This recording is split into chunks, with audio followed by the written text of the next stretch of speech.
A grandiosidade dos monumentos existentes no Egito, que por séculos perduram testemunhando a história humana, são provavelmente o que mais impressiona o visitante moderno. Todos os anos, milhares de turistas visitam o país a fim de conhecer suas pirâmides, suas múmias, seus mistérios. Mas, para os arqueólogos, é bem provável que o maior fascínio sobre esses antigos habitantes do Nilo não esteja apenas nos grandes monumentos que deixaram, mas, principalmente, nas pequenas coisas que criaram com resultados grandiosos para a humanidade. Sua antiga língua, por exemplo, ocupa um lugar especial entre todos os idiomas do mundo, não apenas por ser um dos mais antigos de que se tem registro, mas ainda por possuir uma tradição muito mais documentada do que qualquer idioma perdido. Hoje nossa equipe veio desvendar um pouco os mistérios da antiga escrita hieroglífica, a linguagem dos faraós. Como ela foi decifrada? Quem a descobriu? Como foi inventada? Que história esta escrita nos apresenta? E teria ela alguma relação com o texto bíblico?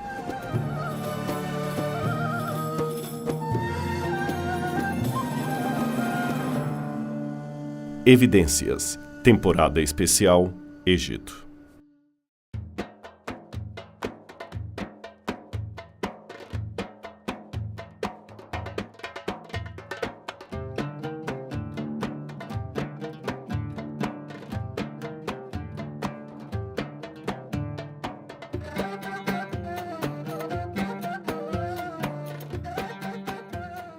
O Egito é um país de história sem igual. Localizado na porção nordeste do continente africano, na região denominada África Mediterrânea, o território do Egito possui fronteira terrestre com a Ásia. Limita-se a oeste com a Líbia, ao sul com o Sudão, a nordeste com a faixa de Gaza e Israel, além de ser banhado pelo Mar Mediterrâneo ao norte e pelo Mar Vermelho a leste. O Egito é considerado o berço de uma das mais importantes civilizações da antiguidade e possui uma das histórias mais longas do mundo. Dinastias de faraós ergueram construções grandiosas, como as pirâmides de Khefren, Quéops e Miquerinos, consideradas patrimônio da humanidade pela Organização das Nações Unidas. O Egito é atualmente o terceiro país mais populoso da África, porém, mais de 90% desse continente populacional reside nas áreas próximas às margens do Rio Nilo e na costa do Mar Mediterrâneo, visto que as outras regiões do país são desérticas, ocupadas pelo grande deserto do Saara. Engana-se quem pensa que não existe um Egito moderno. Apenas contempla-se o país mencionando ou pensando nas pirâmides, no deserto, nos templos e nos túmulos. Mas a viagem de quem vai até ali pode ser recebida por um país moderno, que recebe anualmente milhões de turistas vindos de toda a parte do mundo. É incrível andar nas ruas do Cairo moderno e ter a sensação que eu estou em qualquer das grandes cidades do Ocidente, quem sabe Rio de Janeiro, São Paulo, Belo Horizonte. Agora, o mais incrível é saber que eu posso até tirar uma foto aqui, mandar para um amigo do outro lado, deixa-me digitar alguma coisa para ele. Ok, voilà, enviei. E em 1 segundo já está no telefone celular de alguém do outro lado do mundo, lá no meu querido Brasil. Pena que, apesar da facilidade de se escrever e enviar textos, a comunicação interpessoal e os diálogos estão ficando cada vez mais distantes da realidade moderna. As pessoas continuam tendo sérias dificuldades para compreender o que a outra está dizendo. Vivemos contraditoriamente na era da comunicação e do ostracismo social. O trânsito aqui, como você vê, é muito barulhento. Eles não sabem dirigir sem uma boa buzina. Mas não é só o trânsito que faz barulho aqui. O modo como o egípcio conversa é sempre gesticulando, gritando, como as buzinas. Parece até que estão brigando, mas estão apenas negociando. E pensar que foi aqui que surgiu a escrita. Mas e antes disso? Como o ser humano começou a falar? Para os que creem no relato bíblico do Gênesis, isto não é um problema, pois Deus haveria criado Adão com a capacidade de falar e entender a língua que no princípio seria do próprio Deus. Já para os que advogam a teoria da evolução, isto pode sim ser um problema praticamente insolúvel. Afinal de contas, se não existe criador, se somos frutos de uma geração espontânea, de onde adquirimos a capacidade de falar? Com quem aprendemos a nos expressar pela fala? Essas perguntas fazem todo sentido, sabe por quê? É que os estudos realizados em ciências humanas, antropologia, todos eles, sem exceção, mostram que para que o ser humano comece a falar, é necessário que haja alguém que o ensine, alguém que o estimule a falar. Salam alaikum. Could you bring me some tea? Thank you. Viu? A comunicação só existe aos pares, nunca de maneira individual. Dizem os especialistas que toda criança nasce com um órgão biológico no qual estão inseridos dados de previsões daquilo que é comum a todas as línguas naturais e das variações que poderão ser encontradas. Isto é o que eles chamam de gramática universal. Sendo assim, vem a exposição, ou seja, a criança precisa ser exposta a uma determinada língua para poder desenvolver esse órgão da linguagem. Então, através dos dados que recebeu, a criança irá montar a sua gramática. Mas isso tem um limite. Se a criança não for exposta a uma língua até aos 6 anos de idade, em média, terá sérios problemas, sérias complicações de aprendizagem. Após esse período, adquirir a fala não será mais um processo natural. Veja, não se trata de dizer que isto é um mistério que a ciência ainda não desvendou. Não há mistério nenhum aqui. O que está claro pelos estudos realizados até agora é que para que o ser humano comece a falar, ele tem que necessariamente aprender com alguém que já fala. Ora, se não houve esse alguém no início da humanidade, como é que os nossos ancestrais aprenderam a falar? E ainda que alguém insista em apresentar uma hipótese não comprovável a esse respeito, a pergunta que fica é o que vem primeiro, a fala ou o pensamento? Sim, porque para pensar o ser humano precisaria pensar em algum idioma. Mas que idioma, se ele não tivesse ainda desenvolvido a fala e, se já falasse, como desenvolveria a linguagem, se ainda não pensava? Realmente, esse é um duro problema para os que insistem em negar a realidade de um ser inteligente que antecede a existência humana. Em outras palavras, o que eu posso dizer? Obrigado, Egito, porque ao me fazer pensar sobre a origem da escrita, me deu uma ideia sobre a existência de Deus. E não foi apenas o Egito que promoveu a descoberta ou invenção da escrita. Praticamente ao mesmo tempo, ou um pouco tempo antes, a Mesopotâmia também desenvolvia um extraordinário sistema de expressar ideias através de códigos ideogrâmicos e depois silábicos, que ficou conhecido com o nome de escrita cuneiforme.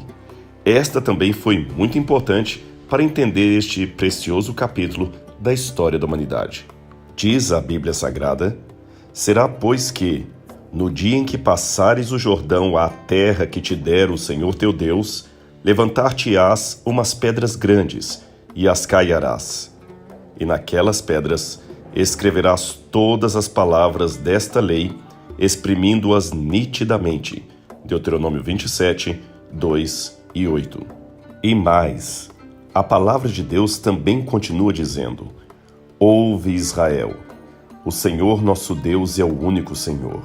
Amarás, pois, o Senhor teu Deus de todo o teu coração, de toda a tua alma e de todas as tuas forças.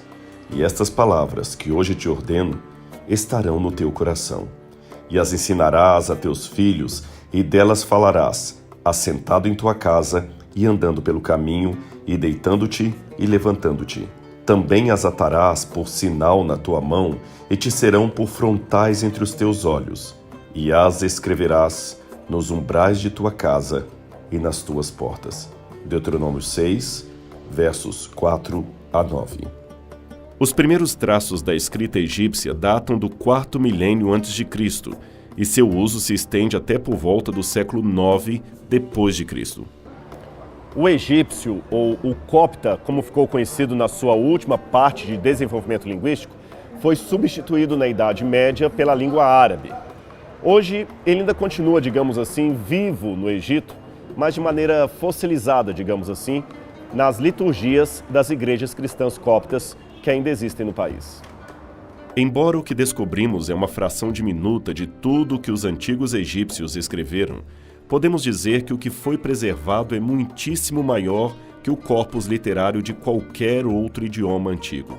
Por isso, nos últimos anos, vários linguistas têm dispensado crescente atenção ao estudo dessa língua e a sua relação com outros antigos idiomas. É nesse ponto que a língua egípcia antiga se torna muito importante para o estudo da linguística comparada em termos de compreensão das línguas originais da Bíblia Sagrada. Afinal de contas, foi aqui, no Egito, que importantes eventos da Bíblia tiveram lugar. Não há indícios de que os antigos egípcios tivessem produzido uma gramática de sua língua como fizeram os gregos e latinos. O nosso conhecimento dela é resultado de investigações modernas, mas, ao que tudo indica, houve alguns estágios de desenvolvimento do antigo idioma dos faraós. Tudo começou por volta de 3000 a.C., com a escrita hieroglífica, nome dado pelos gregos que quer dizer escrita sagrada, ou escrita dos templos, pois ela era maiormente usada para enfeitar monumentos sagrados. Essa escrita normalmente é dividida em egípcio antigo, médio e tardio. Como escrita decorativa, o egípcio podia ser escrito de todos os lados, da direita para a esquerda, da esquerda para a direita ou ainda de cima para baixo.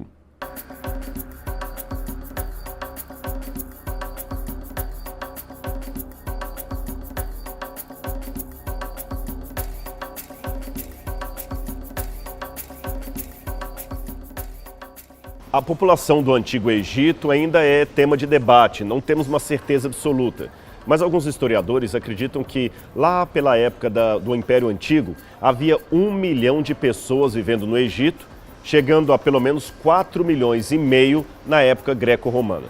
Deste montante, menos de 2% sabiam ler ou escrever, o que dá, talvez, 20 mil pessoas. É por esta razão que a profissão de escriba era altamente valorizada no Antigo Egito.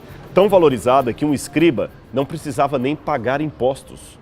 Paralelo a esse desenvolvimento dos hieróglifos, veio a escrita hierática, ou escrita dos sacerdotes, surgida por volta de 2600 a.C. e que consistia numa forma cursiva de escrever os hieróglifos. Ela era maiormente usada em papiros. Da forma cursiva e hierática surgiu o demótico, um estilo mais popular que começou a ser usado desde o 7º século a.C. até a Idade Média. Era uma língua comum para redigir documentos públicos e administrativos. A escrita egípcia começou ideogrâmica, ou seja, um símbolo tinha o valor de uma ideia, de uma palavra inteira. Depois ela passou a ser fonética, onde um símbolo poderia identificar 1, 2 ou até 3 diferentes sons. Veja esse exemplo e você entenderá bem o que quer dizer. Esse é o símbolo de um pé humano que se lê como se fosse um B. Já o olho se lê de modo silábico biliteral, ir. E, por fim, esse estranho símbolo retratando uma traqueia e o coração de um animal se lê de modo triliteral pronunciando Nefer, que quer dizer bela. O nome da rainha Nefertiti vem justamente dessa palavra, que quer dizer a mais bela de todas. Veja como os antigos egípcios diriam eu te amo. A leitura convencional seria me-ri-i-ten. Agora, uma coisa que ninguém sabe era como seria a pronúncia exata do egípcio antigo. A forma como os gramáticos usam hoje para ler os cartuchos, os símbolos hieroglíficos, é convencional. O que sabemos é que esta forma gutural e silábica foi modificada a partir do 4º século a.C., talvez por influência dos gregos, e passou a ser alfabética. Aí veio outra forma de escrever a antiga língua dos faraós. Aí entrou em cena a língua copta, cuja grafia você pode ver nesse antigo manuscrito encontrado em Alexandria. Agora veja que coisa interessante. Até pouco tempo atrás, era comum dizerem que o alfabeto foi descoberto ou inventado por volta do século 12 ou 11 a.C. Logo, se isso fosse verdade, Moisés não poderia ter escrito os livros do Gênesis, Êxodo, Levítico, Números e Deuteronômio, porque não haveria, segundo essa ideia, essa tese, uma forma de escrever em seu tempo que fosse apta para produzir uma literatura tão complexa como a Bíblia Sagrada. Mas isto foi modificado ao longo do tempo. Embora seja verdade que uma língua alfabética, como é o caso do hebraico, representaria melhor as ideias do Gênesis que a língua hieroglífica, não podemos esquecer que os egípcios já haviam produzido nos dias de Moisés livros de conteúdo bastante complexo, como teogonias, sagas e até tratados médicos. As evidências, no entanto, não param por aqui. Escavações arqueológicas nas ruínas da cidade de Ur têm comprovado que ela era uma metrópole altamente civilizada. Nas escolas de Ur, os meninos aprendiam leitura, gramática, escrita, aritmética e geografia.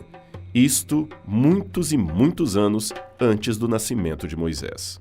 Além disso, 3 tipos de alfabeto foram encontrados no Sinai, em Rashmira e Biblos, e todos eles anteriores ao tempo de Moisés. E uma última descoberta nesse sentido ocorreu aqui mesmo, no Egito. Aqui não é difícil os arqueólogos anunciarem ano após ano o achado de mais uma tumba milenar contendo múmias e objetos antigos.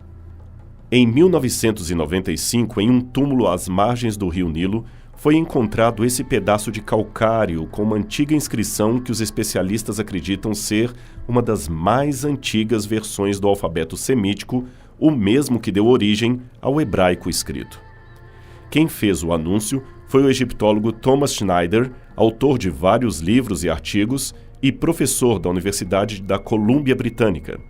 A tumba escavada remonta a 1450 a.C., período em que viveu Moisés, de acordo com a cronologia bíblica. Ela também sugere que quando a Bíblia diz que Moisés escreveu todas as palavras do Senhor, Êxodo 24, verso 4, ele não só poderia escrever o texto em escrita alfabética, como não foi o único a fazê-lo, usando a escrita semítica já conhecida por alguns no Egito de sua época.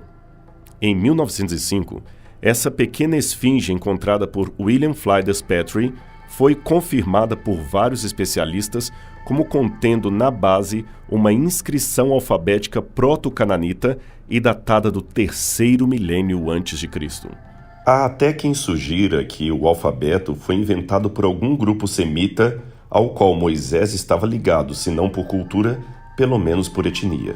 O professor Christopher Rowson, da George Washington University, falou sobre isto nas seguintes palavras: eu acredito que nós podemos dizer, baseado nas evidências que temos até agora, que os fenícios não inventaram o alfabeto. Nós certamente sabemos que este não é o caso. Os fenícios não inventaram o alfabeto. Os fenícios, no entanto, apenas normatizaram o primeiro sistema alfabético, mas o alfabeto em si mesmo foi uma inovação e era definitivamente uma invenção dos povos semitas. Mas de uma coisa podemos ter certeza, e quanto a isto, não há discussão na academia.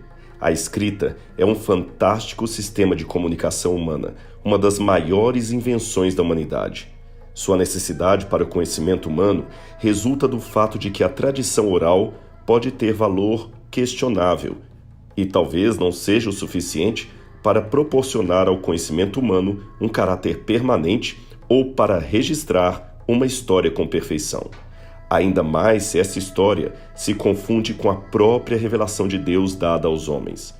A escrita evoluiu dos métodos de comunicação antigo, passando por diversos estágios de desenvolvimento, provavelmente lentos, até chegar aos dias de hoje com uma coleção de pequenos números de símbolos, conhecidos como letras, que representam sons e especificidades da fala humana.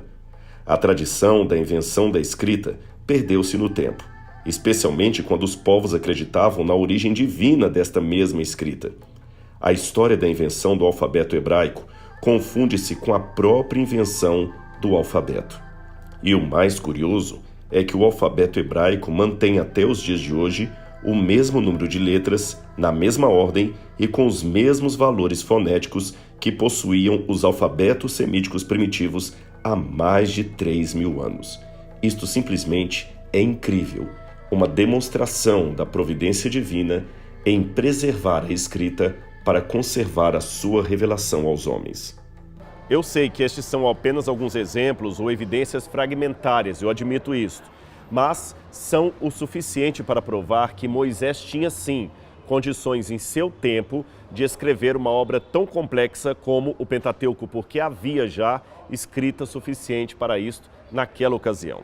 Agora, o curioso é que o livro de Atos dos Apóstolos diz que Moisés aprendera toda a ciência e cultura dos egípcios. Logo, eu posso dizer que, embora ele fora, nos seus primeiros tempos de vida, educado pelos hebreus, a sua língua materna, a sua forma de expressar, ainda era o egípcio.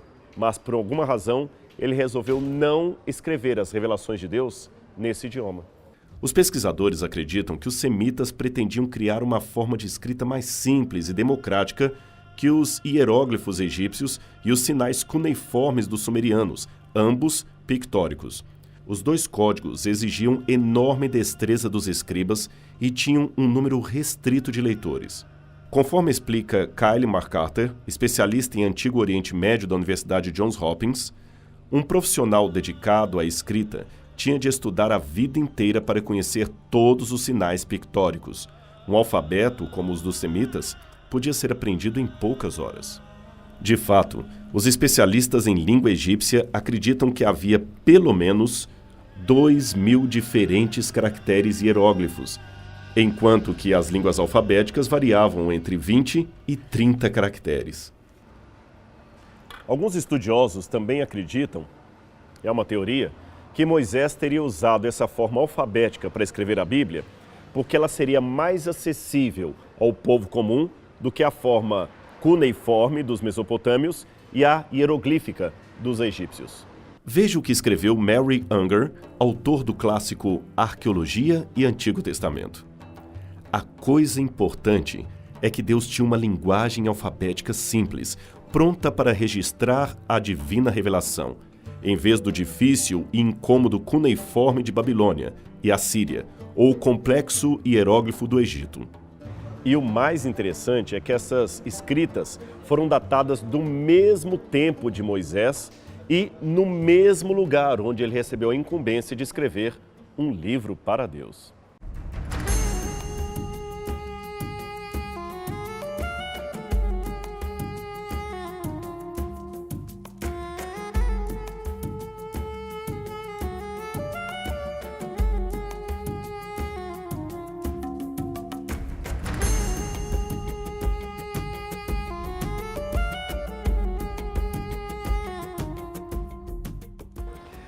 Deus sempre sabe o que faz.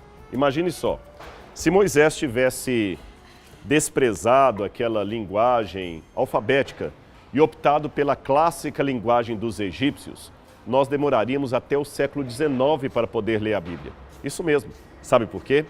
Foi só no século XIX que a escrita hieroglífica foi interpretada pelo trabalho de François Champollion, isto em 1822.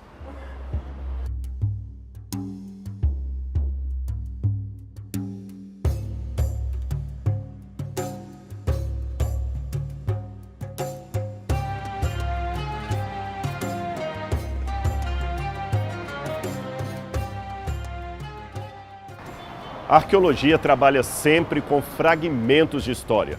São elementos que encontramos em solo que nos permitem levantar algumas hipóteses, algumas teorias. Mas ainda há muito mistério acerca das origens da escrita e das origens do alfabeto. Veja uma das inscrições alfabéticas proto-sinaíticas ou proto-cananitas que nos dá uma ideia de como seriam essas primeiras letras, todas consoantes. Um dos pioneiros do conhecimento dessas letras, batizadas de Abjad, foi Sir Alan Gardner, um eminente egiptólogo inglês. Ele foi capaz, inclusive, de decifrar uma dessas inscrições. Essa inscrição possui as letras hebraicas Lamed, Beit, Ain, Lamed e Tav, formando a palavra semita Lebaut, que quer dizer a Senhora. Aqui você pode ver uma das transcrições de outras inscrições proto-sinaíticas.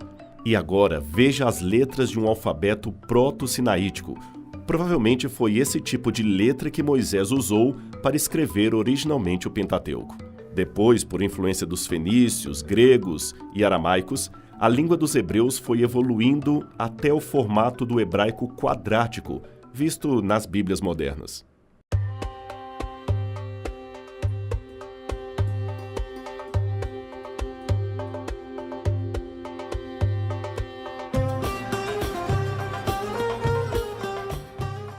É incrível que Deus tenha usado um idioma humano para revelar a sua vontade aos seres humanos.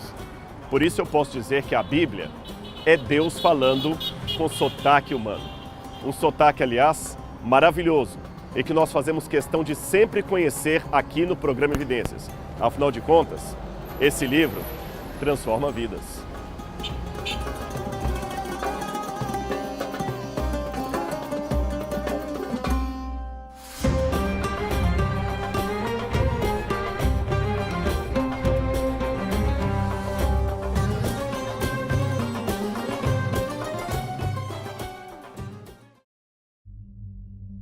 Semana que vem, no Evidências...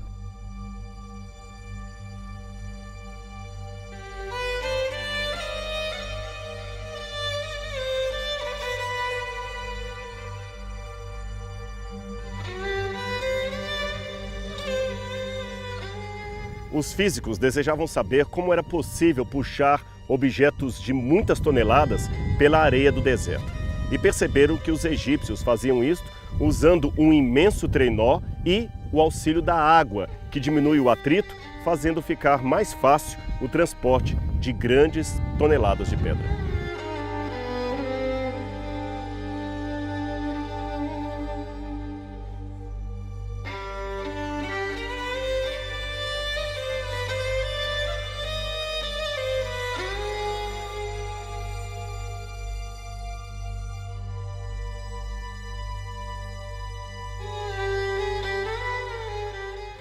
Ele havia dito, segundo os cálculos que eles fizeram, que se pegássemos todas as pedras usadas nas pirâmides, daria para construir um muro de 3 metros de altura e circundar toda a França. Não é, amigão?